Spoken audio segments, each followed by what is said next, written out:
ಆಕಾಶವಾಣಿ ಮಂಗಳೂರು.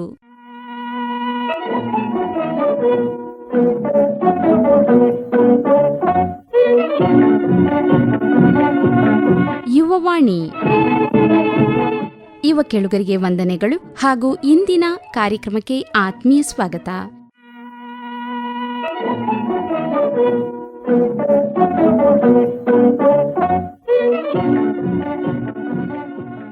ಕೇಳುಗರೆ, ಇಂದಿನ ಕಾರ್ಯಕ್ರಮದಲ್ಲಿ ಕೇಳಿ ಮಂಗಳ ಮಳಲಿ ಅವರಿಂದ ಸಣ್ಣ ಕಥೆ.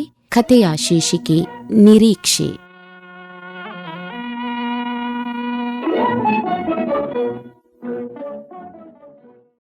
ನನ್ನ ದೃಷ್ಟಿ ಮೊಳೆಯ ಮೇಲೆ ನೇತು ಹಾಕಿದ ಹೂವಿನ ಮಾಲೆ ಮೇಲಿತ್ತು.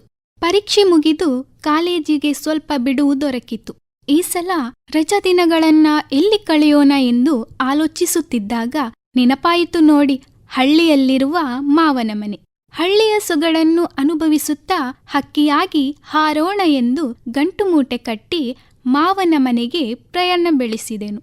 ಊರು ಸಮೀಪಿಸಿತು ಎಂದಾಗ ಮುಂದೆ ಬಂದು ಬಸ್ಸಿನಿಂದ ಇಳಿದು ಆ ಕಡೆಗೊಮ್ಮೆ ಈ ಕಡೆಗೆ ಒಮ್ಮೆ ಕಣ್ಣು ಹಾಯಿಸಿದೆ. ಎಡಕ್ಕೆ ತಿರುಗಿದಾಗ ಅಡಿಕೆ ತೋಟ, ಬಲಕ್ಕೆ ತಿರುಗಿದಾಗ ಗದ್ದೆ ಬಯಲು ಕಾಣುತ್ತಿತ್ತು. ಅರ್ಧ ಮೈಲು ನಡೆದು ಬಾಳೆ ಗಿಡಗಳ ತೋಟದ ಮರೆಯಲ್ಲಿ ಮಾವನ ಮನೆ ಇಣುಕುತ್ತಿತ್ತು. ಮನೆಯವರಿಗೆ ಕಾಂಕ್ರೀಟ್ ಮಾರ್ಗ ಇದ್ದ ಕಾರಣ ಗದ್ದೆಯಲ್ಲಿ ಎದ್ದು ಬಿದ್ದು ಕೆಸರು ಮಾಡಿಕೊಂಡು ಮನೆ ತಲುಪುವ ಹರಸಾಹಸ ಇಲ್ಲದಾಯಿತು. ನೀವು ಎಷ್ಟೇ ಹೇಳಿ ಹಳ್ಳಿ ಬೇಡ ಎಂದು ನಗರಕ್ಕೆ ವಲಸೆ ಹೋದರೂ ಹಳ್ಳಿಯೇ ಚೆಂದ. ಇಲ್ಲಿ ಸಿಗುವ ತಂಪಾದ ಶುದ್ಧ ಗಾಳಿ ಹಣ ಕೊಟ್ಟರೂ ನಿಮ್ಮ ಆ ಸಿಟಿಯಲ್ಲಿ ಸಿಗಲು ಸಾಧ್ಯನೇ ಇಲ್ಲ. ಕೈಕಾಲಿಗೆ ನೀರು ಎರೆದು ಕೈಕಾಲು ಮುಖ ತೊಳೆದು ಮನೆ ಒಳಗೆ ಹೊಕ್ಕಾಗ ಬೆಲ್ಲದ ನೀರು ಕೈ ಬೀಸಿ ಕರೆಯುತ್ತಿತ್ತು. ಸೂರ್ಯನ ತಾಪಕ್ಕೆ ಒಣಗಿದ ಭೂಮಿಗೆ ಧೋ ಎಂದು ಮಳೆ ಸುರಿದ ಹಾಗೆ ಬಿಸಿಯೇರಿದ ದೇಹಕ್ಕೆ ಬೆಲ್ಲದ ನೀರು ತಂಪೆರೆಯಿತು. ಹಲವು ವರುಷಗಳ ನಂತರ ಮಾವನ ಮನೆಗೆ ಬಂದಿದ್ದು ಮಾತುಕತೆ ಬಹಳ ಜೋರಾಗಿತ್ತು. ಓದು ಮುಗಿದ ಬಳಿಕ ಮುಂದೇನು ಎನ್ನುವ ಪ್ರಶ್ನೆಗಳಿಗೆ ನನ್ನ ಉತ್ತರ ಸರಳ ಮುಗುಳುನಗೆ. ಊಟದ ಹೊತ್ತು ಸಮೀಪಿಸಿದಾಗ ಬಿಸಿ ಬಿಸಿ ಗಂಜಿ ಜೊತೆ ಒಣಮೀನು ಚಟ್ನಿ, ಆಹಾ ಅದೇ ರುಚಿ, ಸ್ವರ್ಗಕ್ಕಿಂತಲೂ ಮಿಗಿಲು. ಗಂಜಿ ಚಟ್ನಿ ಮುಂದೆ ಯಾವ ಪಿಜ್ಜಾ ಬರ್ಗರೂ ಸರಿಸಾಟಿ ಇಲ್ಲ. ಬೇಗ ಬೇಗ ಊಟ ಮಾಡಿ ಸಣ್ಣದಾಗಿ ತೇಗು ತೇಗಿ ತಟ್ಟೆ ತೊಳೆಯೋಣ ಎಂದು ಎದ್ದಾಗ ಅತ್ತೆ ಕೊಡುಕೊಡೆಂದು ನನ್ನ ಕೈ ತೊಳೆಸಿದರು. ಚಂದಿರನ ಬೆಳದಿಂಗಳಲ್ಲಿ ಮತ್ತೆ ಪುನಃ ಮಾತು ಶುರುವಾಯಿತು. ಮಾತಾಡುತ್ತಾ ಮಾತಾಡುತ್ತಾ ನನ್ನ ಕಣ್ಣು ತೂಕಾಡಿಸುತ್ತಿತ್ತು. ಅತ್ತೆಗೆ ನಾನು ತೂಕಾಡಿಸುತ್ತಿದ್ದದ್ದು ಕಂಡಿತೇನೋ. ಚಾಪೆ ಹಾಸಿದ್ದೇನೆ, ಬಾ ಮಲಗು ಎಂದು ಕರೆದರು. ನಿದ್ದೆ ಮಂಪರಿನಲ್ಲಿ ಇದ್ದವನಿಗೆ ಒಮ್ಮೆ ಒರಗಿದರೆ ಸಾಕೆನಿಸಿತು. ನಿದ್ದೆಯಿಂದ ಎದ್ದಾಗ ಬೆಳಕು ಹರಿದಿತ್ತು. ಜಡ ತೆಗೆದುಕೊಂಡು ಸಣ್ಣಗೆ ಆಕಳಿಸಿಕೊಂಡು ಬಂದಾಗ ಮಾವ ಕೊಟ್ಟಿಗೆಯಲ್ಲಿ ಹಾಲು ಕರೆಯುತ್ತಿದ್ದರು. ಅತ್ತೆ ಅಡುಗೆ ಮನೆಯಲ್ಲಿದ್ದರು. ನಾನು ಎದ್ದಿದ್ದು ಕಂಡು ಹಲ್ಲು ಉಜ್ಜಿ ಬಾ, ಚಹಾ ತಯಾರಿದೆ ಎಂದರು. ಬೇಗ ಬೇಗ ಹಲ್ಲು ಉಜ್ಜಿ ಮುಖ ತೊಳೆದು ದೇವರಿಗೆ ನಮಸ್ಕಾರ ಮಾಡಿ ಚಾ ಕುಡಿದೆ. 1-2 ತಾಸು ಕಳೆದ ನಂತರ ಮೊಸರನ್ನ ತಿನ್ನೆಂದು ಅಂಗಳದಲ್ಲಿ ತೋಟ ನಿಂತು ನೋಡುತ್ತಿದ್ದ ನನ್ನ ಕಿವಿಗೆ ಅತ್ತೆ ಕೂಗಿದ್ದು ಕೇಳಿಸಿತು. ಬೆಳಗಿನ ಊಟ ಮಾಡಿ ತೋಟ ಸುತ್ತೋಣವೆಂದು ಮನೆಯಿಂದ ಮುಂದೆ ನಡೆದೆ. ಅತ್ತ ಇತ್ತ ಕಣ್ಣು ಹಾಯಿಸುವಾಗ ಒಂದು ಸಣ್ಣ ಮುರುಕಲು ಮನೆಯಲ್ಲಿ ಅಜ್ಜಿಯೊಬ್ಬಳು ಹೂವು ಕೊಯ್ದು ಮಾಲೆ ಮಾಡುತ್ತಿದ್ದುದು ನನ್ನ ಕಣ್ಣಿಗೆ ಬಿತ್ತು. ಹತ್ತಿರ ಹೋಗಿ ಮಾತಾಡೋಣವೆಂದು ಅಜ್ಜಿ ಹೇಗಿದ್ದೀರಾ ಎಂದು ಪೀಟಿಕೆ ಹಾಕಿದೆ. ಅವರು ಹೂಮಾಲೆಯನ್ನು ಸರಸರಾ ಅಂತ ಕಟ್ಟಿ ಮನೆಯೊಳಗೆ ಹೋಗಿ ಒಂದು ಮೊಳೆಗೆ ನೇತು ಹಾಕಿದರು. ಬಾ ಅಪ್ಪ, ಸ್ವಲ್ಪ ಚಾ ಕುಡಿ ಎಂದು ಮನೆಯೊಳಗೆ ಕರೆದರು. ಮನೆಯೊಳಗೆ ಯಾರೂ ಇದ್ದ ಹಾಗೆ ಕಾಣಲಿಲ್ಲ. ನನ್ನ ಕಣ್ಣು ಪದೇ ಪದೇ ಮೊಳೆಯಲ್ಲಿದ್ದ ಹೂಮಾಲೆಯ ಮೇಲೆ ಚಲಿಸುತ್ತಿತ್ತು. ಒಂದು ದೇವರಿಗೆ ಹೂಮಾಲೆ ಹಾಕಬೇಕಿತ್ತು, ಇಲ್ಲ ಸತ್ತವರ ಫೋಟೋಗಿಟೋ ಇದ್ದರೆ ಅದಕ್ಕೆ ಹಾಕಬೇಕಿತ್ತು. ಆದರೆ ಬಿರುಸಾಗಿ ಹೂವು ಕಟ್ಟಿ ಮೊಳೆಗೆ ತಂದು ನೇತು ಹಾಕಿದರಲ್ಲ ಎಂದು ಹಲವಾರು ಪ್ರಶ್ನೆಗಳು ನನ್ನ ಚಿತ್ತವನ್ನು ಕಾಡತೊಡಗಿತ್ತು. ತಗೋ ಚಾಯ ಎಂದು ಬೆಳಗಿನ ಚಾವನ್ನೇ ಬಿಸಿ ಮಾಡಿ ಅಜ್ಜಿ ಲೋಟ ನನ್ನ ಕೈಗಿಟ್ಟರು. ಲೋಟ ಬಿಸಿ ಇದ್ದರೂ ನನ್ನ ಕೈಗೆ ಬಿಸಿ ತಾಗಲಿಲ್ಲ. ಮನಸ್ಸಲ್ಲಿ ಹೂಮಾಲೆ ಹೂಮಾಲೆ ಎಂದು ಕುತೂಹಲ ಕೆರಳಿಸುತ್ತಿತ್ತು. ಲೋಟದಲ್ಲಿದ್ದ ಚಾ ಖಾಲಿಯಾಗುವುದರ ಮುಂಚೆಯೇ ಅಜ್ಜಿ ನೆಲದ ಮೇಲೆ ಕೂತು ಸೂಪು ತೆಗೆದುಕೊಂಡು ಬೀಡಿ ಸುರುಂಟಲು ಮುಂದಾದರು. ನಾನೂ ಮಾತಿಗಿಳಿದೆ. ಅಜ್ಜಿ, ನೀವು ಒಬ್ಬರೇ ಇದ್ದೀರಾ ಎಂದು ಕೇಳಿದೆ. ಅದಕ್ಕೆ ಅಜ್ಜಿ, ಇಲ್ಲಪ್ಪ, ನನ್ನ ಮಗ ಈಗ ಬರುತ್ತಾನೆ, ಬರುವ ಸಮಯ ಆಯಿತು ಎಂದರು. ಆದರೆ ನನ್ನ ಕುತೂಹಲ ತಡೆಯಲಿಲ್ಲ. ಅಷ್ಟರಲ್ಲಿ ಅಜ್ಜಿಯೇ, ಓದೆಲ್ಲ ಮುಗಿಯಿತಾ, ಕೆಲಸ ಏನಾದರೂ ನೋಡಿದೀಯಾ ಎಂದು ಕೇಳುತ್ತಾ ಬೀಡಿಯ ಎಲೆಗೆ ಚೂರನ್ನು ತುಂಬಿಸುತ್ತಾ ಸುರುಟತೊಡಗಿದರು. ಸ್ವಲ್ಪ ಮಾತಾಡಿ, ಸರಿ ಮತ್ತೆ ಬರುತ್ತೇನೆ ಎಂದು ಮನೆಯಿಂದ ಹೊರ ನಡೆದು ತೋಟ ಸುತ್ತಿ ಬಂದಾಗ ಮಧ್ಯಾಹ್ನ ಗೋಡೆ ಮೇಲಿನ ಗಡಿಯಾರದ ಚಿಕ್ಕ ಮುಳ್ಳು 2ರಲ್ಲಿತ್ತು. ಮಾವ ಕೈಕಾಲು ತೊಳೆ ಎಂದು ಊಟಕ್ಕೆ ಬಡಿಸು ಮಾರೈತಿ ಎಂದು ಅತ್ತೆಯನ್ನು ಕೂಗಿದರು. ಮೃಷ್ಟಾನ್ನ ಭೋಜನ ಸವಿದು ಅಪರೂಪಕ್ಕೆ ಎಲೆ ಅಡಿಕೆ ಜಗಿಯೋಣವೆಂದು ಎಲೆ ಅಡಿಕೆಗೆ ಸ್ವಲ್ಪ ಸುಣ್ಣ ಬೆರೆಸಿ ಜಗಿದೆ. ತಣ್ಣನೆ ಗಾಳಿಗೆ ಕಣ್ಣು ಅಮಲೇರಿತು. ಅಲ್ಲೇ ಸ್ವಲ್ಪ ಹೊತ್ತು ಹೊರಗಿದೆ. ಸಂಜೆ ಕಳೆದು ರಾತ್ರಿ ಊಟ ಮುಗಿಸಿ ನಿದ್ದೆ ಮಾಡೋಣವೆಂದು ಮಲಗಿದರೆ ಕಣ್ಣ ಮುಂದೆ ಮೊಳೆಯಲ್ಲಿ ನೇತು ಹಾಕಿದ ಹೂವಿನ ಮಾಲೆಯೇ ಕಣ್ಣೆದುರಿಗೆ ಬರುತ್ತಿತ್ತು.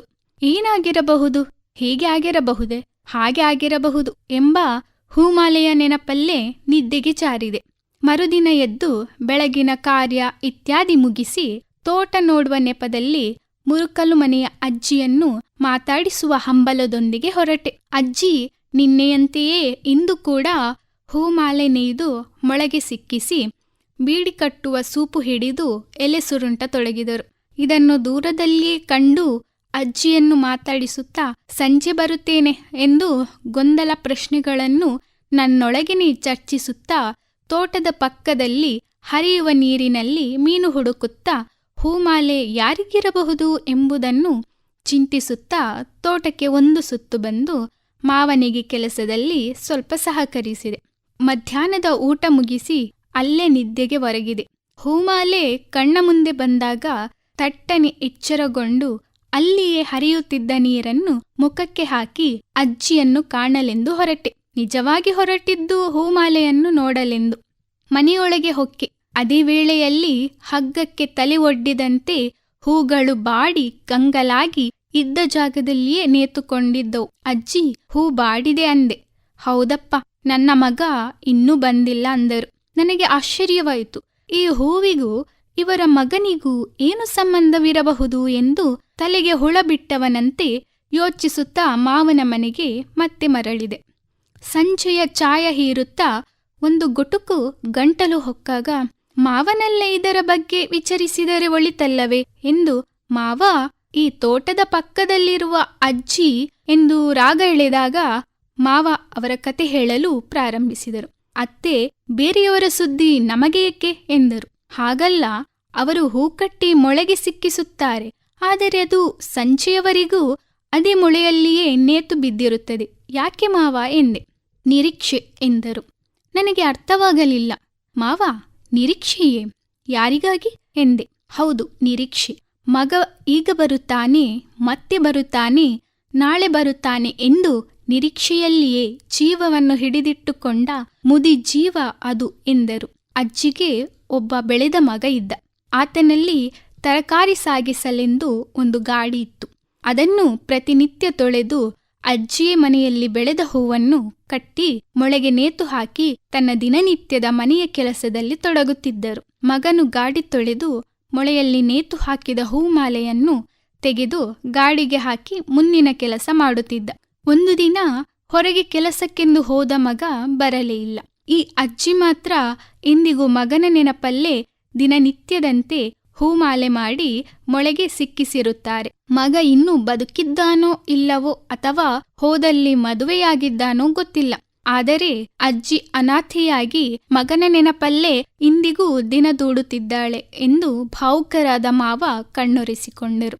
ನಾನು ಮನದಲ್ಲೇ ದುಃಖಿಸುತ್ತಾ, ಅಯ್ಯೋ ಪಾಪ ಅಜ್ಜಿ, ಮಾನಸಿಕವಾಗಿ ದೃಢವಿಲ್ಲದೆ ಮಗನ ನಿರೀಕ್ಷೆಯಲ್ಲೇ ದಾರಿ ನೋಡುತ್ತಿದ್ದರು.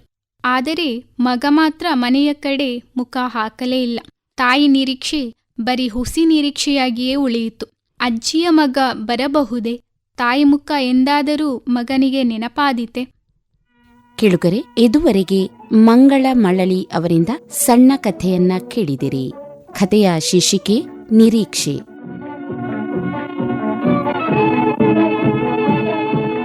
ಕೇಳುಗರೆ, ಇದು ಇಂದಿನ ಯುವವಾಣಿ. ಮುಂದಿನ ಕಾರ್ಯಕ್ರಮದಲ್ಲಿ ಭೇಟಿಯಾಗೋಣ. ನಮಸ್ಕಾರ.